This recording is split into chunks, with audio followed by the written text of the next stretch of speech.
देखिए green TV YouTube पर भी, बस सब्सक्राइब करें और बेल आइकन दबाएं।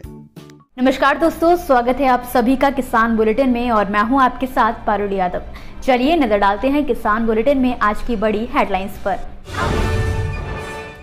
पराली प्रबंधन की तैयारियों में जुटी सरकार, किसानों को मशीन खरीदने पर मिलेगा 80% का अनुदान। कृषि उपकरणों की मदद से खेती कर सकेगा। अब हर किसान किराए पर उपलब्ध कराए जाएंगे यंत्र। सिर्फ 1 मिनट में किसान पहचानेंगे बीजों की गुणवत्ता। अब नकली बीजों से नहीं होगा फसल को नुकसान। देश के कई राज्यों में इस समय धान की रोपाई का काम शुरू हो चुका है, तो वहीं इस बात को ध्यान में रखते हुए हरियाणा सरकार द्वारा पराली मैनेजमेंट को लेकर भी तैयारियां शुरू की जा चुकी हैं, ताकि इसे जलाने की बजाय किसान प्रबंधन पर ध्यान दे सके। इसके लिए सरकार ने पराली मैनेजमेंट मशीनरी पर भारी छूट देने का फैसला किया है। जानकारी के लिए आपको बता दें कि ये छूट व्यक्तिगत और संस्थागत दोनों श्रेणियों के लिए मिलेगी। इसके लिए किसान अगले 20 दिनों में आवेदन कर सकते हैं। राज्य सरकार के एक प्रवक्ता ने बताया है कि इसमें किसानों को व्यक्तिगत श्रेणी में 50% अनुदान दिया जाएगा, यानी कि मशीन जितने की होगी उसका आधा पैसा सरकार देगी, जबकि किसानों की सहकारी समिति, एफपीओ, पंजीकृत किसान समिति और पंचायत द्वारा कस्टम हायरिंग सेंटर स्थापित करने पर 80% अनुदान दिया जा रहा है, यानी कि उन्हें महज 20% पैसा देकर मशीनें मिल जाएंगी। अब बात आती है आवेदन प्रक्रिया की, तो आपको बता दें कि योजना का लाभ लेने के लिए किसान 25 अगस्त तक आवेदन कर सकते हैं। ऑनलाइन आवेदन विभाग की वेबसाइट agriharyana.gov.in पर होगा। कृषि विभाग के अधिकारियों ने बताया कि उक्त योजना के तहत लाभार्थियों का चयन संबंधित जिले के जिला उपायुक्त की अध्यक्षता में गठित जिला स्तरीय कार्यकारिणी समिति द्वारा किया जाएगा। चयन के बाद किसान लिस्ट में शामिल कृषि यंत्र निर्माताओं से मोल भाव करके अपनी पसंद के निर्माता से पराली मैनेजमेंट मशीन खरीद सकते हैं। कृषि यंत्र निर्माता भी योजना के तहत मशीनों की आपूर्ति के लिए विभाग के पोर्टल पर अपना रजिस्ट्रेशन करवा सकते हैं।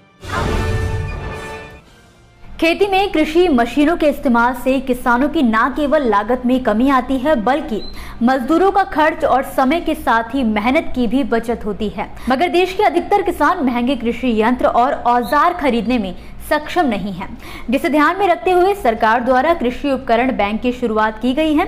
इसके तहत किसान सस्ती दरों पर कृषि यंत्र किराए पर लेकर आसानी से खेती कर सकते हैं। इसी कड़ी में तमिलनाडु ने भी इस योजना की शुरुआत की गई है। यहाँ पर भी किसानों को सस्ते दरों पर किराए पर कृषि उपकरण मिलेंगे। आपको बता दें कि किसानों को राहत पहुंचाने के लिए तमिलनाडु के कृषि बजट 2021 से 22 में इसकी घोषणा की गई थी। योजना के तहत किसानों को कम कीमत पर कृषि उपकरण उपलब्ध कराए जाने की बात कही गई थी। इसी पर अमल करते हुए तमिलनाडु के मुख्यमंत्री एम.के. स्टालिन ने हाल ही में एक कार्यक्रम के दौरान कृषि उपकरणों को हरी झंडी दिखाई है। सभी उपकरणों का इस्तेमाल किसान सस्ती दर पर किराए पर लेकर कर सकेंगे। खबर के मुताबिक कृषि उपकरणों के लिए राज्य सरकार द्वारा 22.34 करोड़ रुपए की लागत से 185 ट्रैक्टर, 185 यांत्रिक हल, 185 रोटावेटर और 120 पिंजरे के पहिए जैसे कृषि उपकरण खरीदे गए हैं। ये सभी उपकरण किसानों को कम कीमत पर दिए जाएंगे। इस योजना के तहत राज्य के मुख्यमंत्री एम.के. स्टालिन ने उद्घाटन के मौके पर किसानों को ट्रैक्टर, रोटावेटर और हल के 25 सेटअप सौंपे हैं। कृषि विभाग के अधिकारियों के अनुसार रोटावेटर अवांछित पौधों और जड़ी बूटियों को तोड़ने में मदद करेंगी और उन्हें जमीन में गहराई तक जुताई करेंगे, ताकि वो मिट्टी के लिए प्राकृतिक खाद के रूप में काम कर सकें। फसलों की अच्छी पैदावार के लिए बीज की गुणवत्ता बहुत मायने रखती है, मगर कई बार ऐसा देखने और सुनने को मिलता है कि किसान बाजार से बीज तो खरीद लाते हैं, लेकिन कम गुणवत्ता और कई बार नकली बीज होने के कारण फसलों की पैदावार और क्वालिटी पर इसका काफी खासा असर पड़ता है। अब समस्या ये है कि दुकानदार द्वारा किसानों को अच्छा बीज बताकर ही बेचा जाता है, जिससे कई किसान उनकी बातों में आ जाते हैं और बाद में उन्हें नुकसान उठाना पड़ता है। किसानों की समस्या के समाधान के लिए हरियाणा सरकार ने किसानों के लाभार्थ डिजिटल किसान ऐप हरियाणा की शुरुआत की है, जिसकी सहायता से आप मात्र 1 मिनट के अंदर ये पता कर लेंगे कि आप जो बीज खरीद रहे हैं वो असली है या फिर नकली। किसानों के लिए ये ऐप काफी उपयोगी साबित होगा। आसान भाषा में कहें तो किसान इस ऐप के जरिए ये जान सकेंगे कि जो बीज वो बुआई के काम में ला रहे हैं वो कितना गुणवत्तापूर्ण है, उसकी क्वालिटी कैसी है और इससे कैसी फसल होगी। दरअसल सरकार ने नकली बीज बेचने वालों पर लगाम लगाते हुए बीज निर्माता कंपनियों को QR कोड जारी करवाए हैं। कंपनी ये कोड प्रत्येक पैकेट पर लगाती है और किसान अपने मोबाइल से एक SMS भेजकर या डिजिटल किसान ऐप से पैकेट स्कैन करके बीज की क्वालिटी चेक कर सकता है। वहीं बीज नकली पाया जाता है या बारकोड नहीं लगा होने की शिकायत आती है तो दुकानदार के खिलाफ कार्यवाही की जाएगी। किसान डिजिटल किसान ऐप हरियाणा को गूगल प्ले स्टोर से डाउनलोड कर सकते हैं। इस ऐप की सहायता से किसान खेती किसानी से संबंधित जानकारी भी हासिल कर सकते हैं। दोस्तों, ये थी वो खबरें जिन्हें हमने आप तक विस्तार से पहुंचाया, लेकिन अब हम बात करेंगे कुछ ऐसी खबरों की जिनके बारे में भी आपके पास जानकारी होना जरूरी है। तो चलिए फटाफट से नजर डालते हैं खेती किसानी और कृषि क्षेत्र से जुड़ी आज की छोटी बड़ी अपडेट्स पर।